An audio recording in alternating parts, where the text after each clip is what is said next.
Comment toi qui es juif, tu me demandes à boire à moi qui suis une femme samaritaine? C'est certainement la question que tu te poses lorsqu'on te dit que Jésus veut de toi, il veut de ta vie, il a quelque chose à faire avec toi. Ah, tu te dis comment moi, avec mon caractère, avec mes erreurs, mes défauts, qu'est-ce que Christ a bien à faire avec moi? Laisse-moi t'annoncer la bonne nouvelle. Christ nous a imputé sa justice. Oui, il nous a imposé, c'est-à-dire justice forcée. Il t'a forcé, il te force, il t'a collé sa sainteté. Oui, il nous a collé sa sainteté.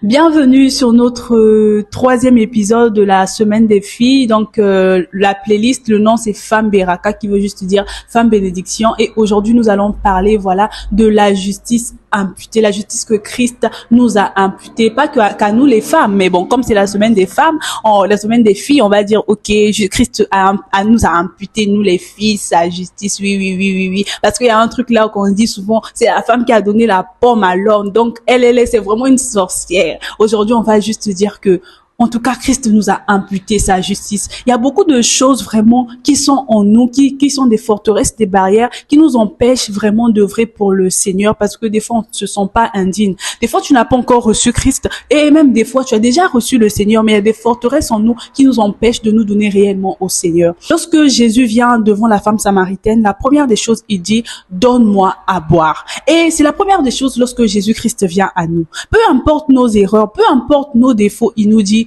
donne-moi ta vie, donne-moi ta vie. Et des fois, on se pose la question, mais comment ça il veut de moi, alors que je suis pas digne? Lui, c'est pas son problème. Il dit, donne-moi à boire, donne-moi ta vie. Et la femme samaritaine s'est dit, mais comment ça?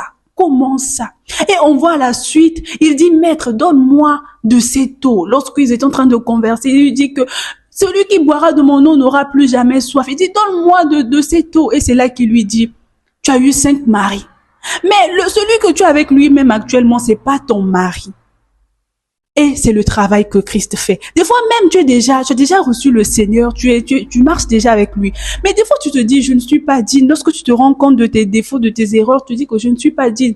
Mais en fait, c'est le travail de Christ. Il doit te révéler ta nature. Du même qu'il a révélé à la femme samaritaine sa nature, ses erreurs, son péché, son impudicité. Il doit te révéler tes caractères qui ne le glorifient pas, de telle sorte à ce que tu puisses changer. C'est ça le travail de Christ. Mais il ne te rejette pas parce que tu as des erreurs, mais il veut te changer. Il veut te changer. Pourquoi? Parce que il t'a imputé sa justice. Et troisièmement, on voit comment la femme samaritaine repart dans sa cité pour aller proclamer de Christ. J'ai vu un homme qui m'a tout dit. J'ai vu un homme qui m'a dit ceci, qui m'a dit cela. C'est à ce niveau-là que le Seigneur veut nous faire arriver, devenir ses ambassadeurs, de ceux-là qui parlent de lui. Mais seulement nous devons accepter le salut, accepter la grâce. Des fois, en voyant tes erreurs, en voyant tes défaillances, tu te dis que qu'est-ce que le Seigneur a bien à faire avec moi? Le Seigneur t'aime tel que toi tu es. Et il veut faire de toi son ambassadeur pour ta famille, son ambassadeur pour ton pays, son ambassadeur. Seulement accepte la gloire, la grâce de Dieu qui est des fois comme une folie.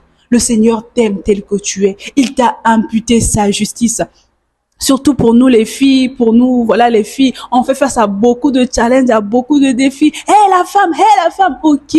Mais Christ nous a imputé sa justice. Christ nous a imputé sa justice. Donc on ne doit pas se renfermer dans une certaine, dans la boucle de la timidité, ok. On est là. Tout ce qui nous intéresse, c'est mon petit foyer, mes enfants, mais on n'est pas tellement zélé à œuvrer pour le Seigneur parce qu'on se dit que c'est la femme qui avait donné la pomme à Adam. Sinon, si ce n'était qu'Adam, le monde n'allait pas avoir des problèmes. Ok, c'est pas grave. Mais Christ nous a imputé sa justice.